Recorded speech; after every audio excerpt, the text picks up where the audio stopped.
দেখা গিয়েছে অভ্যুত্থানের প্রায় ১.৫ বছরের মতো সময় অতিবাহিত হয়েছে। আমি কোনো ধরনের রাজনৈতিক দলে যুক্ত হইনি। কারণ আমি অবজার্ভ করছিলাম যে আমার কোথায় যাওয়া উচিত, কোথায় গেলে আমি মানুষের জন্য কাজ করতে পারবো, কোথায় গেলে নারী হিসেবে আমি সম্মান পাবো।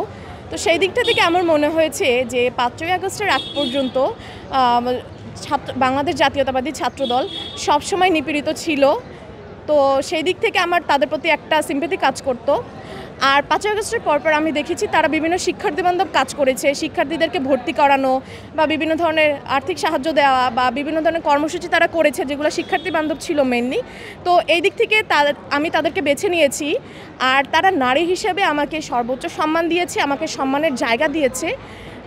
তো তাদের এই সম্মানের সাথে সংহতি রেখে এবং পাশাপাশি তারা আমাকে আশ্বস্ত করেছে যে আমি আমার ভাই বোন বা দেশের উন্নয়নে যতটা কাজ করতে চাই তারা সেখানে আমাকে অবশ্যই সাপোর্ট করবে।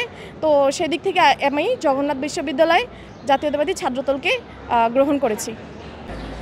দেশনেত্রী বেগম খালেদা জিয়া, অনেকটা তার সাথে আমার কিছুটা মিল আছে, যেহেতু সেও একজন জেল খেটে এসেছে রাজনৈতিক কারণে বা বিভিন্ন মিথ্যা মামলা হোক, সত্যি মামলা হোক, যাই হোক।